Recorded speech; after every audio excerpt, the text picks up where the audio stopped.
Jazz Buffalo is dedicated to encouraging and highlighting jazz music here in Western New York. And I'm joined now by Tony Zambito to give us information on their upcoming concert series at Kleinhans. Welcome, Tony. Thanks for joining me. So nice to be here, Chelsea. Thank you. Of course. You know, Tony, I grew up listening to jazz music. My grandma was always taking me to jazz concerts around New York City. So I'd love to learn more about this upcoming Jazz at Kleinhans program and what people can expect to see. Wow, that's a great question. Jazz at Kleinhans is really about putting Buffalo on the international jazz stage. And it's a strong partnership that we haven't had before between a world-class music hall and Jazz Buffalo to bring international artists to Buffalo, create this identity for Buffalo as a premier jazz destination, both for the local community as well as for the artists who are looking to tour. Okay, so who are the jazz figures you're actually paying tribute to through this series? This year, we will start out in February 15th, with a Harold Arlen celebration. We did one last year. It was so successful. It is something that we really need to do for Buffalo, honor one of our greatest composers to ever come out of Buffalo. Then we're going to be honoring, through John Pissarelli, the great Tony Bennett. And it's his 100th centennial, so we're just so excited about that one. And then we'll be moving on to the 100th centennial for both Miles Davis and John Coltrane. And we have the wonderful superstar Emmett Cohen and his quintet coming in to do that tribute. Really exciting stuff there. Now, Tony, when people hear Jazz at Kleinhans, what are you hoping that they leave understanding about what makes this program different and special for Buffalo?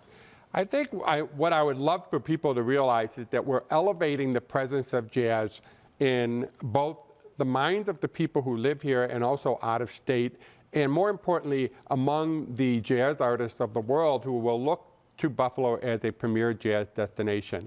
And what they look for is what Kleinhans can do through a strong partnership, which is to help us to present jazz in an acoustically wonderful music hall that has a world-renowned reputation.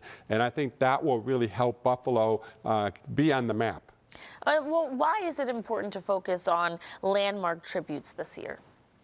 Because I think what that does for Buffalo, it puts us on a platform, if you will, that recognizes why Buffalo is important. So when we talk about Harold Arlen or Tony Bennett or Miles Davis and John Coltrane, people pay attention.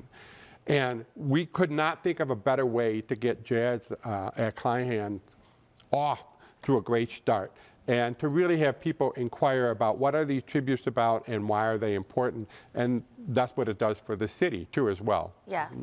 Do you think Buffalonians and Western New Yorkers are really getting on board and appreciating jazz as an art and a scene here in our city?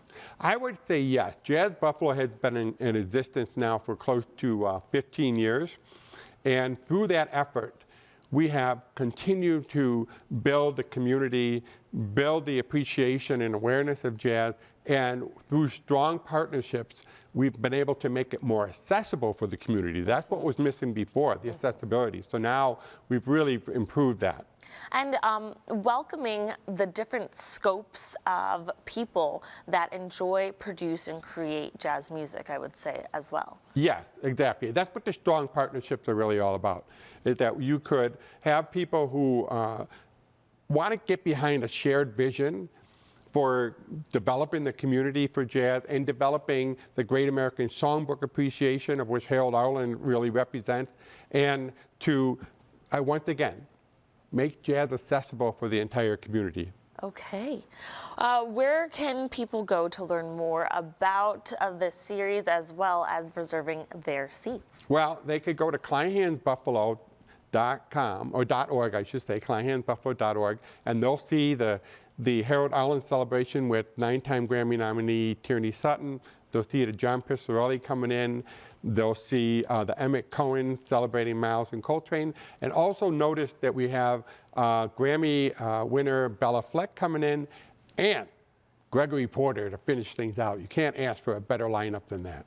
And what does it mean for you as someone who has so much love and appreciation for this art scene, particularly jazz music, seeing other people from out of town wanting to make the trip to Buffalo and celebrate with us? Well, what it means to me is a couple things. One is on the impact that I know it has on the community. We're trying to revitalize downtown Buffalo, bring renewal to arts and culture, and this is fabulous. The other thing is that we are extremely grateful to the community of the supporters that we have that attend the concerts, and we are extremely grateful for the partnership that we have, because it takes a lot to partner for something like this, and I couldn't be more happy with people like Dan Hart and Jeff Basil at Kleinhans to really get behind a shared vision for the community. Alrighty, Tony. Well, thank you so much for coming in and sharing more about this. Viewers, if you'd like to learn more about Jazz Buffalo, the artists, and upcoming performances, just visit jazzbuffalo.org. Thanks again for coming in. Oh, thank you so much, Chelsea.